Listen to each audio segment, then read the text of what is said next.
Assalamu alaikum wa rahmatullahi wa barakatuh. Welcome to another episode of Inspirate in collaboration with the Movement for a United South Africa. And today we're talking around the conscious entrepreneur. Now, what is this conscious entrepreneur? We know that where we are today with what has happened with COVID, we're sitting in a situation where businesses are going under. Lots of businesses have shut their doors. COVID has resulted in job loss, bloodbath, and it is business that is being looked upon to take us out of the situation, ironically. And yes, the government plays a key role in terms of creating the right policy framework for businesses. Big businesses are being seen as sometimes, maybe fairly or unfairly, seen as the culprits of how we got to where we are. With this serious problem in our society, this gap between the haves and the have-nots, this fractured situation where a few have so many and control the lives of so many others. In studio, we have Zunaid Muhyiddin, a business consultant. Welcome, Zunaid. Assalamu alaikum. Thank you for having me. And we have Mubin Khan, who's a serial entrepreneur, is involved in quite a few businesses. Gentlemen, the conscious entrepreneur, what exactly is this? And is it a concept that can be practically adopted? Zunaid? Look, I think for me, a conscious entrepreneur is about really understanding what they're doing, firstly, but more importantly, the purpose and for who they're doing it. That's the first thing. The second thing is about the responsibility around all the ecosystems that they service and how they operate and how they do good in those things. So that's a conscious entrepreneur. There's other elements of consciousness that come into the interpretation of a conscious entrepreneur. But we'll go through that later. But I think it's about making sure that you make a difference as you make money. It's not only about making money. It's about serving a purpose and then making sure that you empower everybody around you. So I think the leadership dynamic is changing. I'm hearing the word goodness. I'm hearing the word impact. These are new concepts, Mubin? I don't think they're new concepts. I think they've been there, but just as generations change or come through the ranks, millennials want to be purpose-driven. They want to be in an organization that aligns to their purpose. 20 years ago, somebody worked because I needed to work and make a living. A millennial may educate himself or has particular skills and say, that doesn't align to my value system, I'm not going to do it. Or it does align and I'm going to do it. So millennials are looking for doing good is good business, basically. So the concepts have been there, but as we see the new generations come through, we'll see our whole paradigm shift. And the way that we do business and the way that we think and the way finance operates will change. Invariably, because you're working with a new generation that now wants to be conscious, that understands climate change, that understands that we're also part of the problem of how we got here, that disruption needs to happen to adjust what has occurred in our economy. If you don't disrupt the economy, all the interest that stacks up and the balloon just blows, something has to pop the balloon, reset the system, and realize there's a better way to do things. And I think that's where we are right now. I think it's exciting times. For me, it's a very exciting time to be alive. Yes, most definitely. And look, before we get to, let's look at what exactly it entails, being conscious about business. I'd like to just maybe delve a bit deeper into how we got to where we are. So I think if we don't understand the problem, I don't think we can get to the solution. So is this because people have operated in a unconscious or in the opposite of consciousness? In a sort of, people say that business is seen as sometimes even evil. Sure. There's this view that business is seen as not a contributor for the betterment of society. So how have we gotten to where we are, where we see this large gap, income inequality in South Africa particularly? Zunaid? So I think there's two movements. The first one is that if you look at entrepreneurship historically, it was really about shareholder value. And it was really about profits at all costs. That's the first thing. The second thing, it was we produced a product and we didn't care really which consumer had to buy it. We produce the product and you had to sell it for a profit. Okay? And I think those dynamics are changing in terms of the drivers that caused us to behave that way from a leadership perspective or from an entrepreneurship perspective. But what actually took us to this? I think that it's really about the consciousness, the levels of, again, how do we empower others? It was in the hands of a few, and it was really about driving shareholder value and making sure as much profit as you can gain and accumulate was really what it was. I mean, people were measured by the status of wealth. Yeah. So I think that that movement has kind of changed now towards more from a vision to a purpose. What is the purpose? How do we do it? How do we do it ethically, etc.? But I think we lost our way in terms of really forgetting about every ecosystem that we really serve, but really just driving profits. Yes, so it's just more than profit maximization, right? Yet when we go to business schools, I mean, the first thing they teach you, right, if you do Business 101 or Economics 101, the fundamental objective of a business is profit maximization. You know, the graphs that show you about profit maximization. So are we seeing now a different move in terms of economics, in terms of business, around other elements of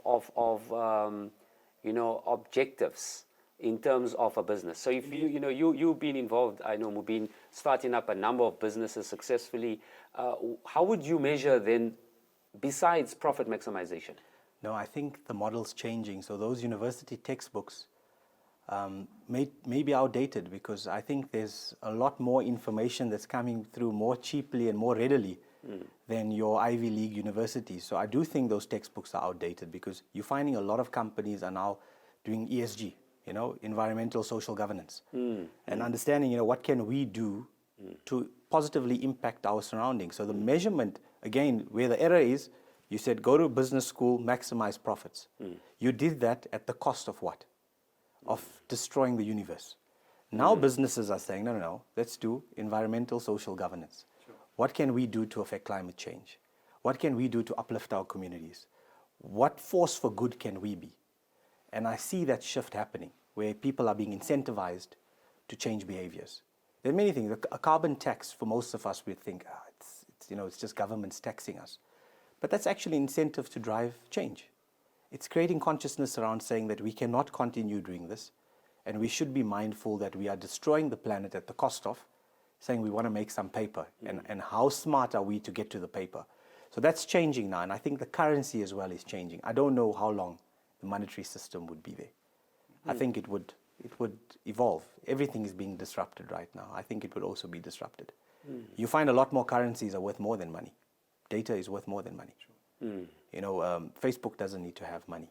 Any social network doesn't need to have money. They just need to have data. And they could change that for whatever the new currency that you want to exchange it for. So I do think that change is occurring, and we are going in the right direction. These resets are good for us. So it's moving away from just money as a currency, and now I'm hearing this concept of value. What value and impact can you make on this earth? What is your purpose? Right. So in terms of that, maybe let's just discuss some of what that consciousness entails. What would be the elements of that consciousness, different to just money as a key matrix? Yeah. So I think, if you think about how people were measured, we were all in corporates, how you were measured in the past, the metric was really about numbers. Because if you don't make the numbers, you're not successful, you're out. Okay? I think those metrics have changed now to what I call above the neck. Okay? So before we made decisions above the neck, all about thinking numbers, etc., and now it's moving to below the neck. It's really about how do we think and how do we feel, and how do we make decisions with the heart rather than with the mind. So when we operate from below the neck, you make different decisions. When you speak to your children from below the neck, you make different decisions. You speak differently. When you operate a business from below the neck, you start thinking more compassionately. You start thinking about, how do I impact my employees? How do I look at an opportunity for entrepreneurs, for youth, for example? So you start thinking differently. Your consciousness takes you to a different level. Okay? And I think your self-actualization, especially for big entrepreneurs like Mubin and them, they would get to a point of self-actualization where they're successful, but now it becomes about how am I going to become significant? And I think that shift from success to significance is what we're seeing in many organizations and leaders. So we're moving from above the neck to below the neck, we're veering. We're bringing in the heart.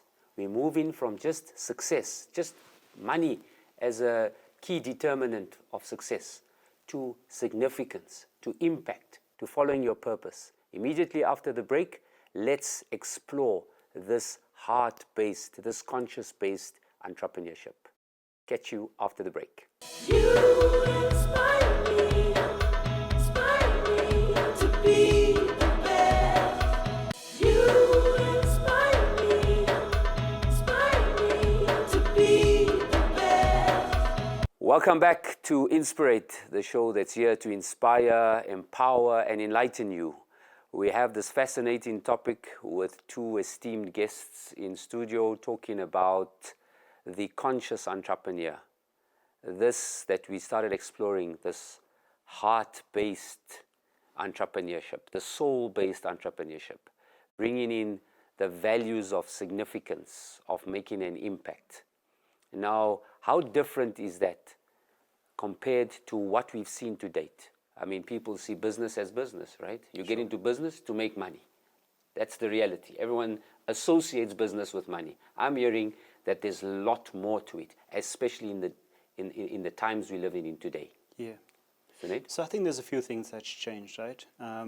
So let's start with the boards of organizations. So if you look at the way boards operated in the past, they didn't place an emphasis on community development. They placed the focus on CSI initiatives. Right. But corporate social you and I investments. know that corporate social investments were more to meet numbers. Yes. Yeah, and that's the issue. And I think they've moved away from that in terms of really understanding that you have to make a difference and that it really has to be a sincere thing, and that consumers are now starting to choose where they buy. Before, consumers never had that the luxury of choosing between A and B. Now they go with their hearts. Consumers also make the decision with their heart. We've seen the clicks movement now, the clicks issue. It was really, I mean, if people just thought with their minds versus their hearts, they would never have been bothered about this issue. But because it was a decision made by the heart, they then choose. Similarly, then organizations starts to think, in these days, organizations start to think more about what their customers and consumers want. And customers want to know that you're providing them with a service of care. And so I think that old traditional way of just a metric of delivering or producing something is gone. And that the entire movement or the entire, or should we say progress within corporates is really about how do I make that. And again, if you look at the leadership cultures, the leadership training nowadays, it's about creating culture. You spoke about culture earlier about the organization. The culture of organizations, leadership organizations now is about being compassionate. It's about caring for your employees. It's no longer that hierarchical, power-driven thing. It's about making sure you empower the youth, you empower teams, be compassionate to them, and they say, look after your employee, and he'll look after your customer.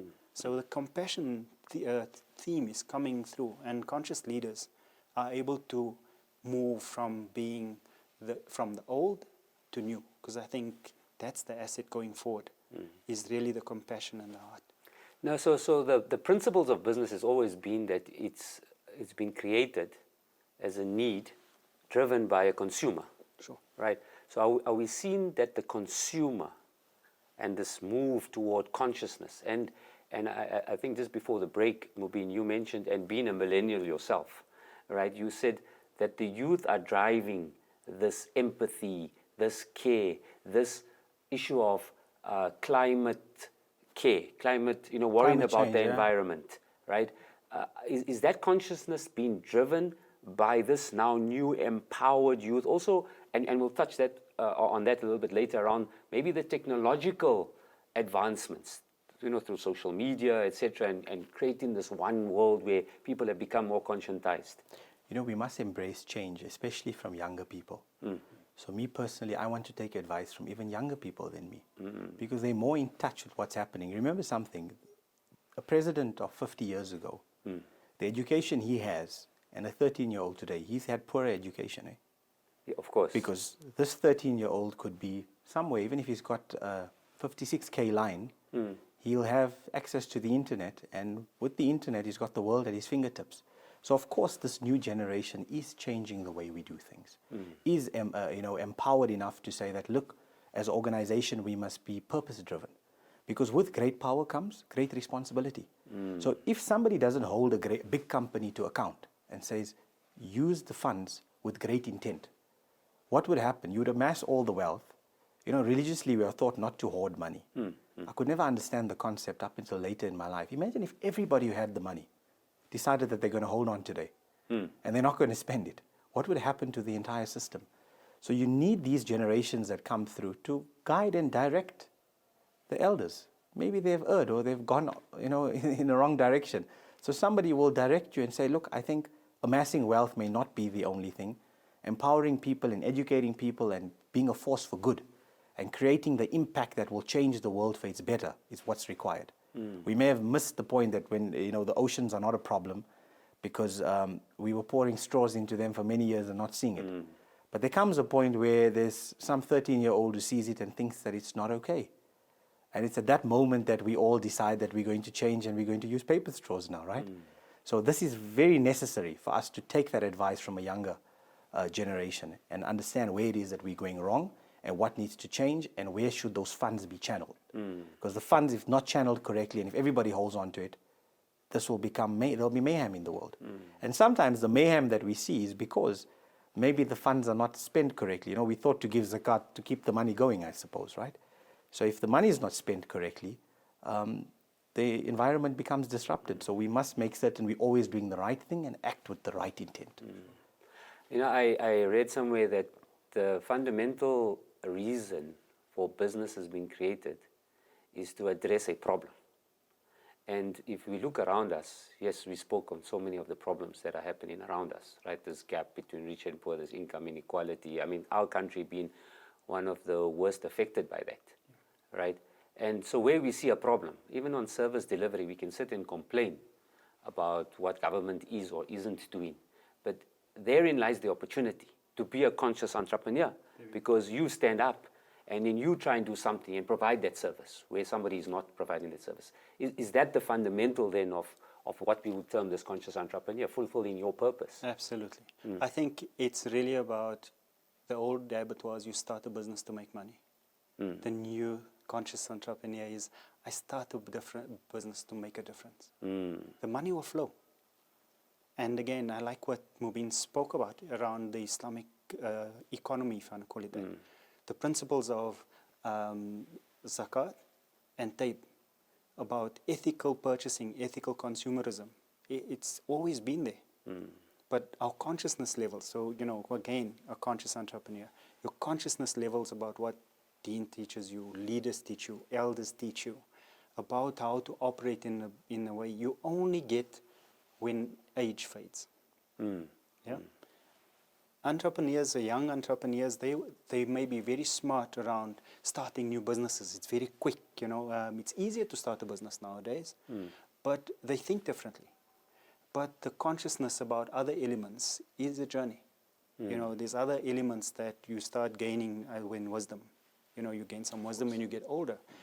But the elements are always there. I think it's just, if you think about it, let's take a less privileged entrepreneur. So if you take somebody that's just been laid off during COVID, okay, he hasn't even got his basic needs met. Okay, so if you look at the Maslow hierarchy of needs, he's trying to survive. So for him to start social entrepreneurship, or if I want to call it conscious entrepreneurship, it's a bit different to your definition of conscious entrepreneurship, because him it's about survival.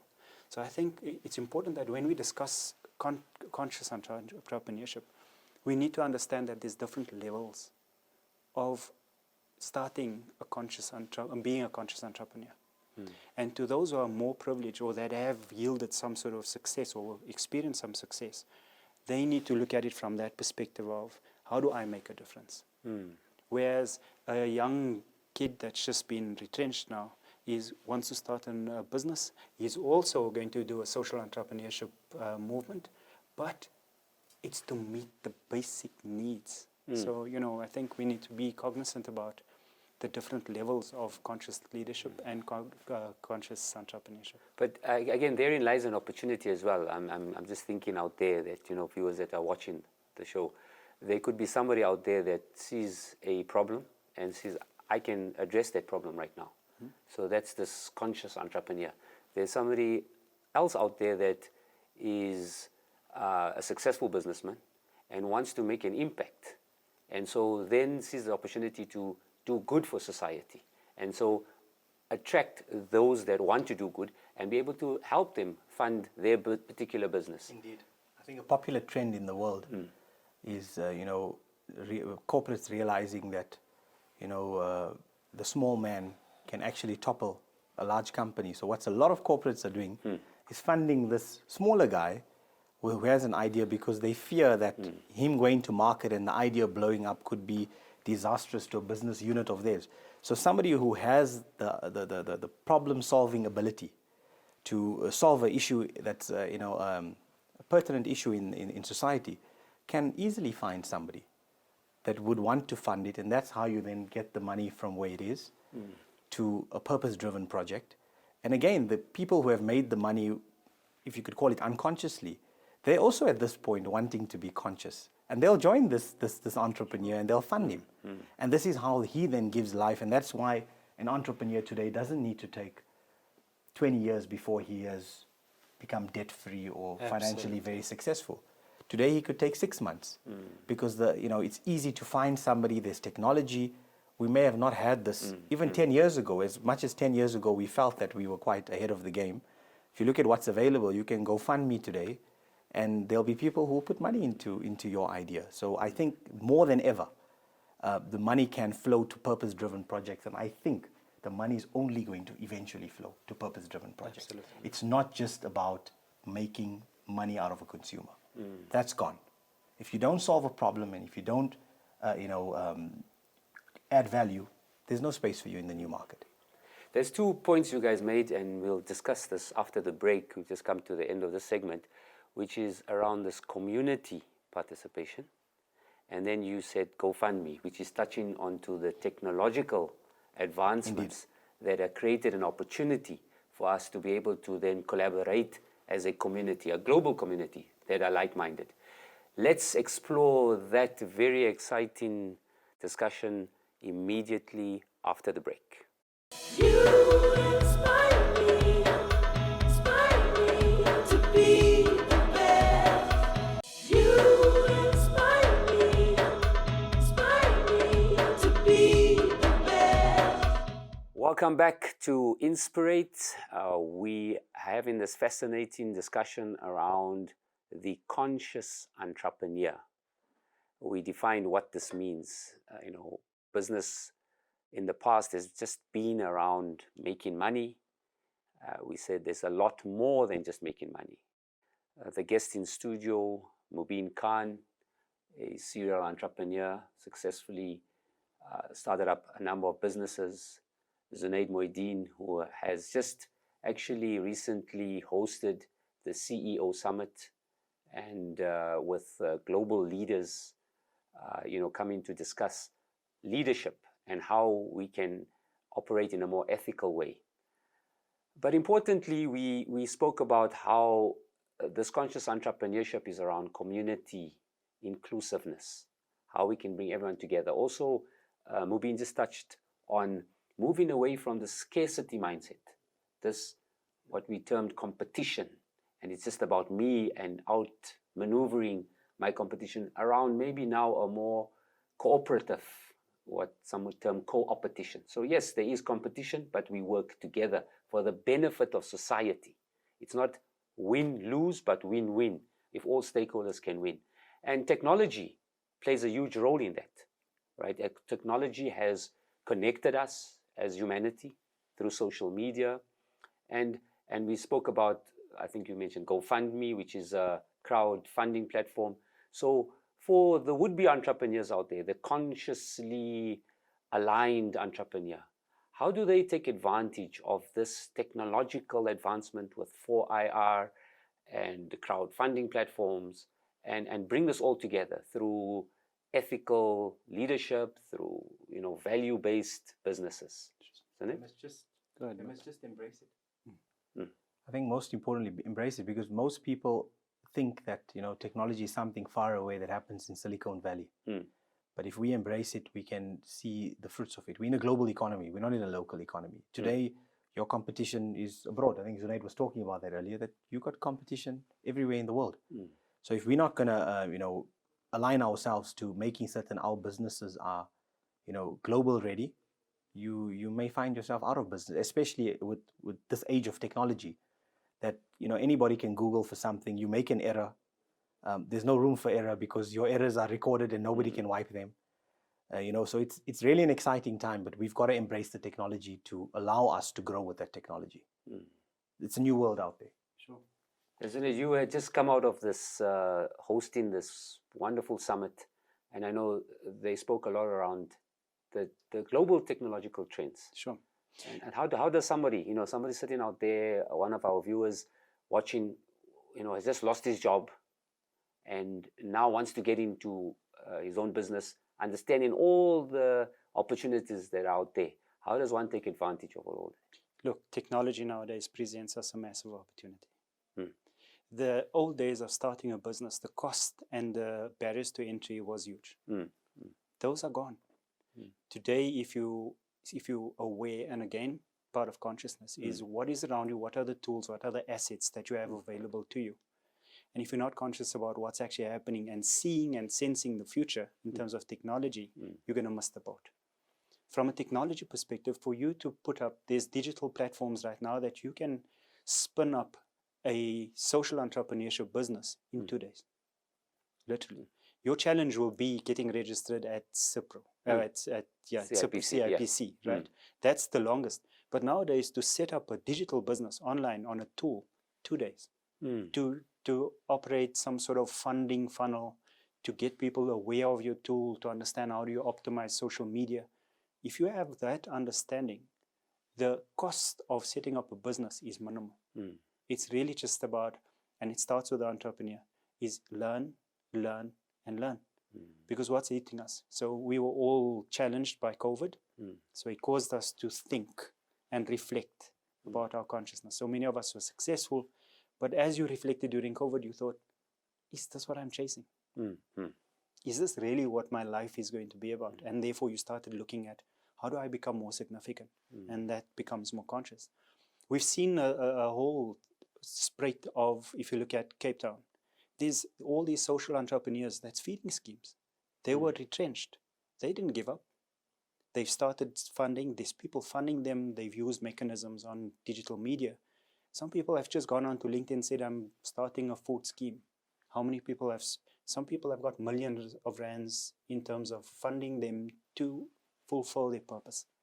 So I think if you feel something for poverty, or you feel something for making a difference with youth as we are, is really changing the consciousness of youth, because that's where you start, right? That's our mission, is to change that level so that they grow up in a different way. It's easy to start it, but it's the commitment to get started, like in anything else. Technology enables you, and we must embrace it to Mubin's point. If you embrace it and you learn what's out there. Nowadays, crowdfunding, we've seen recently that there was South African guys that went onto crowdfunding and they've got, $10 million. So, if you believe in your initiative, you believe that you're going to do right, the energy will go out and all the resources and people will be attracted to you. It's coming back to what you said, I think, earlier about this whole heart, soul-based stuff. And you're saying that, as you were speaking, it was actually quite a hair-raising moment, because when you bring in the consciousness, the soul-based, it in itself, the business becomes so much more fulfilling. Sure. I think many people, you said, people get frustrated and they reflect. Maybe COVID allowed you with this stilling of the world. It allowed us to reflect and introspect, and we realized that maybe you're making money and being successful, right? But are you truly being fulfilled. And so when you do conscious business, then it's fulfilling, right? different feeling. And isn't that what we put on this earth for? Absolutely. To live a fulfilled life, you know? Yeah. Yeah. And I think it starts at home, Yusuf. Mm. You know, so when I say conscious entrepreneur, conscious leader, Mm. you're a leader at home. Mm. And how many parents are really conscious leaders? Mm. You know, so I think this whole concept about consciousness and conscious leadership or conscious entrepreneurship is something we really need to take with us going forward. Because I think it changes the way we engage, the way we communicate and connect to people, and more importantly, how we impact our communities, our families, and those we work with, and our employees. So I think it's the opportunity is there. We just have to get people to use it and go. But more so, why we need to be in a conscious state is because the world is changing at such a pace. Mm. And we in program most of the time, right? You're in your subconscious Yes, mind, which yes. has been programmed probably 20 years ago, 30 years ago. Mm. And you're now reacting with that model and asking why it doesn't fit, you Mm. know? Mm. Whereas you need to come up and be conscious and rewire for today's model. So we shouldn't resist the change Mm. or think that, you know, we're being punished in somewhat way, or I've heard all sorts of conspiracies or things. We must accept that Allah is in control of everything, Mm. right? And if Allah is changing things, life doesn't happen against us. It happens for us, right? So we must go with it and change. Reset our paradigm, reset our thinking pattern to know that this is going to, you know, in the Industrial Revolution, people were worried that the machines are going to take their jobs. And we're here today, right? Mm. We're all okay. Everybody's All living have, pretty a fine. all have a computer in our hands. So we right? shouldn't be, we shouldn't mind Mm. that we shouldn't think the change is coming to disrupt our lives negatively. I don't believe that. It's coming for the betterment. We may find that the world may automate itself at some level, and maybe we'll all be planting trees and praying half the time, right? We never know where this thing would go. Maybe we were all chasing money and we were not supposed to be doing that. And now we're getting disappointed because we're thinking there's a computer that's doing our work, or people are losing their jobs. You know, as I think we lose jobs, we should find, maybe dig deep, what's my purpose or passion? You may find most of the people that were working may have not even enjoyed what they were doing. It was a means to an end. And this has become now an opportunity for them to go really live their greatest life. And they should do that. But isn't that the beauty of our religion? Mm. The beauty of our religion is the fact that we're taught to give. Yes. So that's why I say our whole concept of conscious entrepreneurship actually is a principle of Islamic economy. Yes. How many of us really love it? Mm. How many of us really love it? I don't mean to challenge, but do we really love it? Yeah. If it's, you know, yes, we pay our zakah, yes, we do those basics, but does it really come from deep down in you? Mm. Yeah, and I think if we make other people see the beauty of what comes out of us, that we're giving for the sake of giving, we're entrepreneurs because of making a difference. We're entrepreneurs of showing, even your Christian or your non-Muslim employees, for them to see the beauty of the energy coming from you as the entrepreneur. That's what it's about. Yes. And we can make that change, and people will get to your energy irrespective of, you know, what they see, because they just, you know, people follow people. Zunaid has left us with quite a challenge. This question: are we truly living the values of being a conscious entrepreneur, which, as Zunaid says, is directly aligned to the principles of our Islamic values? Are we truly living as a conscious entrepreneur or a conscious citizen, a conscious leader? Immediately after the break, we'll explore that question. See you after the break. You inspire me to be the best. You inspire me to be the best. Welcome back to Inspirate, the show that's here to inspire, empower, and enlighten you. We like to thank our sponsors, Enza Home, for this beautiful set, and in collaboration with the Movement for a United South Africa. We've had this wonderful conversation around the conscious entrepreneur, not just making money when you start up a business, but creating significance, impact, operating with an ethical paradigm. The guest in studio, Zunaid, for our viewers, right? Let me do this here. We normally, as in tradition with the show, I give you a crystal ball, and I say, 5 years from now, if we were to adopt this conscious entrepreneurial spirit, how would this country look like? How would the world look like if you were provided this crystal ball to be able to see the world operating as a conscious entrepreneur? I think that's a very interesting question, because look, utopia is that at least, we won't say everybody, but at least 90% of entrepreneurs start thinking about being a conscious entrepreneur. If you think about 90% of the people, even if it's just like all the wealth is in 1%, all the wealth of the world is in 1% of this world, of the economy, right? So the top 1%, if they just think more consciously and really make a difference within their own, they make an impact. Similarly, if you look at the 99%, we are all part of that 99%. We make a difference. The challenge is we often think we don't make a difference. What am I going to do? Did you ever hear those people? You know, I can't change the world. The reality is that if we want to give hope, we have to have hope. You can't give something you don't have. And so the consciousness levels have to start with us. In terms of, in this crisis, many people are panicking. They're fearful. Yeah? And I'm saying that if you are at home, you lost your job, you lost a family member because of this, you're going through a point where you're thinking, what next? And I'm saying to you, don't look far beyond. Look within first. And if you think correctly about what you're passionate about, there'll be something that you would want to get involved with. Whether it be as an entrepreneur or as a volunteer or as a funder or whatever it is. But that's where it starts, about you making a small difference. If you make a small difference, your family sees you, they get that energy, they want to make a difference or they want to contribute. People are willing, people are really keen, but it's up to us to start the initiative, not to lose hope. Now is not the time to lose hope. Now is the time to start seeing and sensing what's coming, taking responsibility to prepare yourself for it, whether it's digital or learning something or teaching somebody something.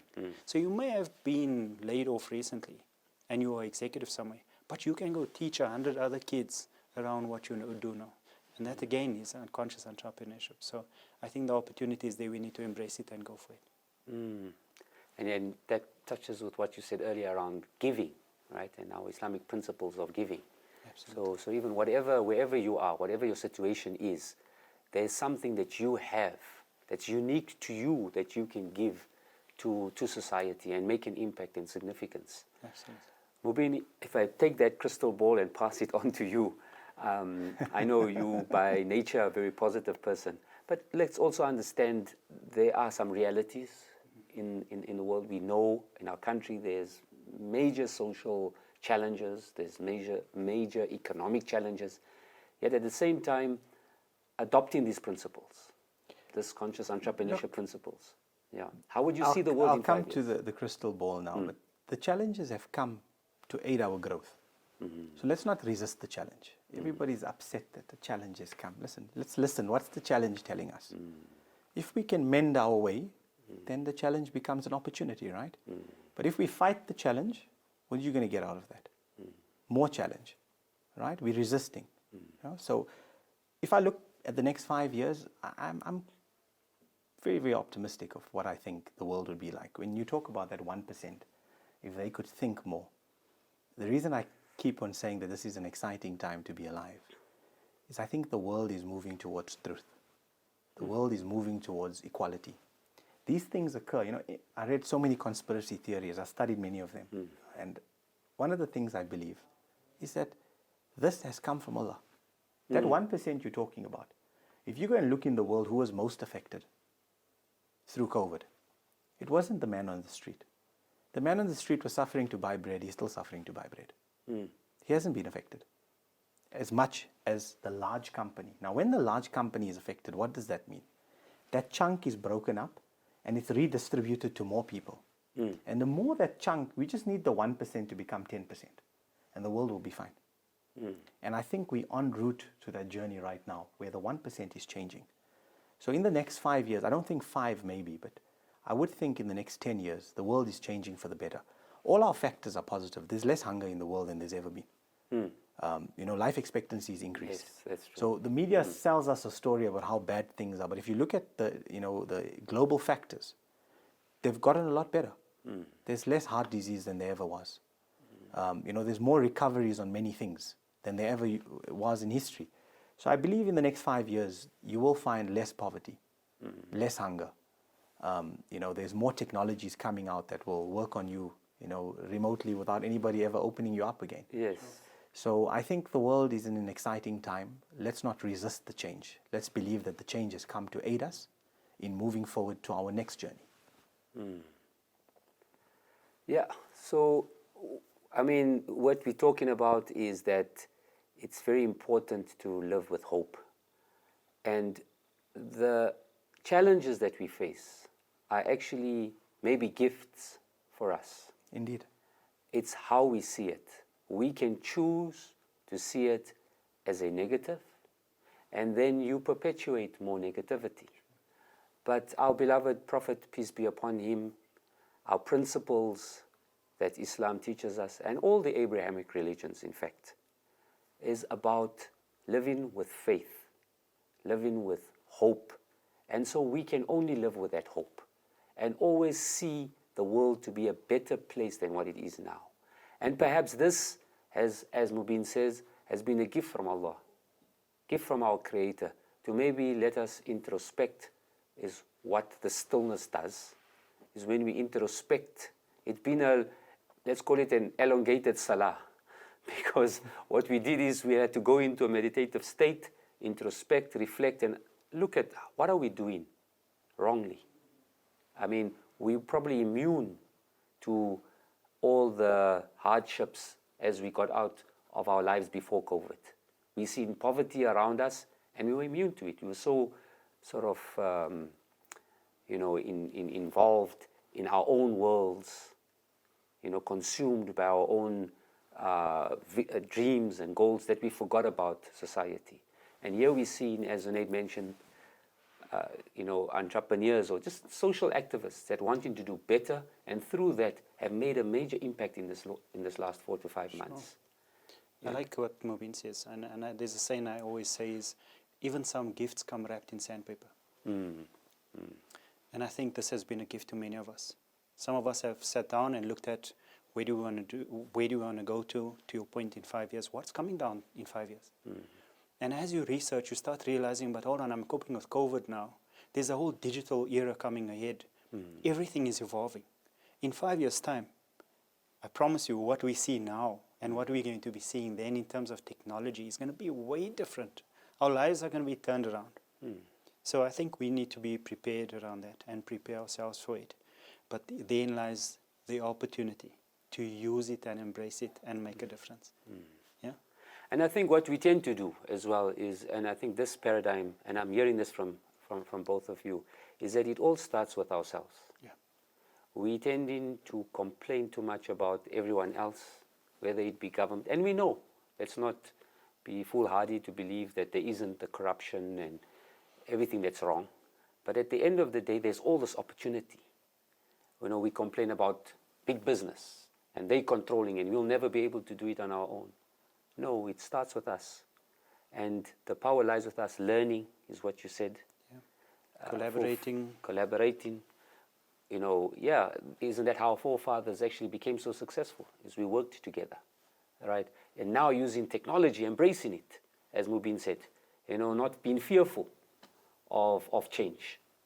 I know somebody mentioned that 10 years ago, personal development was a nice to have. The concepts of having the right attitude and power lies with you. Today, personal development is a necessity to survive this world. If you're in that state of positivity, if you're in that state of believing that you can embrace whatever challenges you have, but yet overcome them and take advantage and learn whatever sector you're in.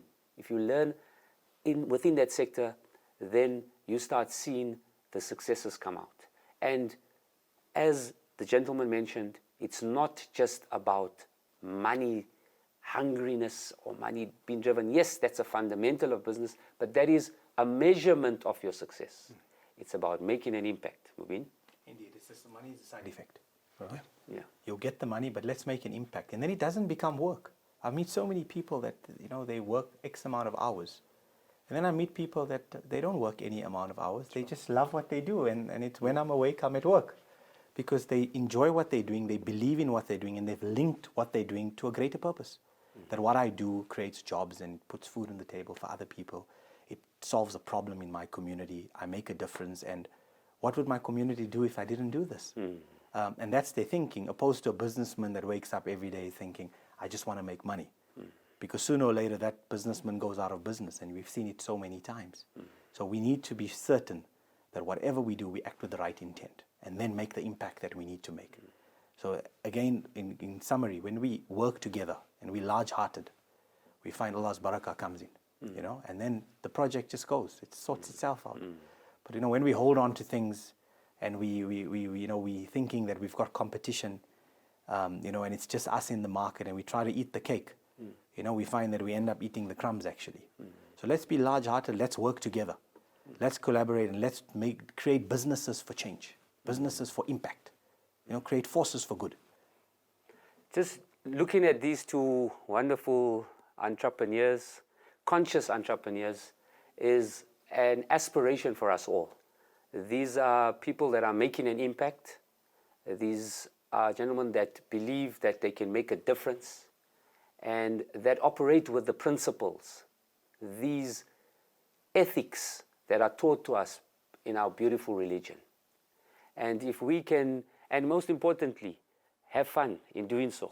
Indeed. Isn't it? And create an abundant world, a world where we don't see this large income inequalities, this gap between rich and poor. At least we can get that 1% into maybe 10, 20, 30%, inshallah. We hope you enjoyed another episode of Inspirate around the conscious entrepreneur. Hope to see you for many other shows. Assalamu alaikum wa rahmatullahi wa barakatuh.